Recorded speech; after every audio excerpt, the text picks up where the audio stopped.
So Cam Newton is with the Carolina Panthers as the NFL draft gets underway. Hello, welcome to USA Today in the Huddle. I'm Sean Leahy with Nate Davis to talk about the first round of the NFL draft.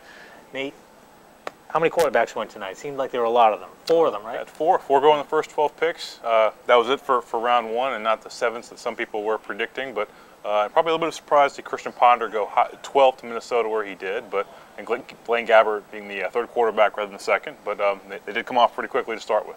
A big surprise, I thought. You tell me what you think of it. In Tennessee at number 8, Nick Fairley was so widely projected to go there. Certainly they need a quarterback.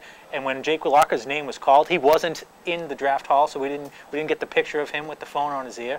It seemed like a big surprise. Yeah, he's back home in Ferndale, Washington with his family. But I think the Titans decided they didn't want to wait till the second round to get their guy.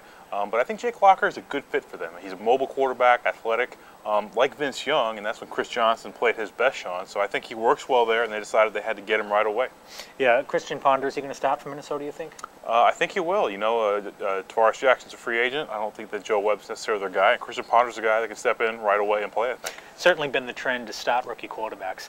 A team that made a big splash on Thursday night was the Atlanta Falcons. They moved up 21 spots from 27 to 6 to get Julio Jones. Right, gave up a second rounder this year, gave up a first rounder next year, and I believe a fourth rounder as well, 2 fourth rounders maybe.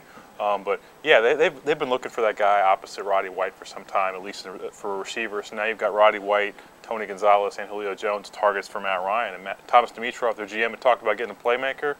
Talk about the top seed in the NFC playoffs last year. They got another big one this year. And they play on the turf. It's a fast surface, too. They're almost going to look a little bit like the Rams back in 2000, around the year 2000, maybe? We'll see. Julio Jones is not necessarily a deep threat kind of guy, but he's also a good downfield blocker. So, I mean, that helps Michael Turner out. I mean, I think they're just a much more varied offense and a lot more dangerous team. And you're right, you know, indoors, very, very diverse offense now. Yeah. 12 defensive linemen went in this draft. I mean, right from 1 to 32.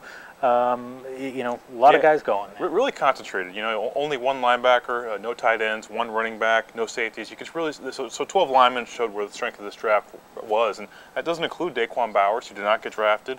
Marvin Austin, another guy with some off-field issues last year. He's going to be sitting there in the second round. So more to come, but yeah, that's clearly the strength of this draft and the defensive line. Yeah. All right. Friday night we're going to kick off with New England Patriots. They made a pick on Thursday night.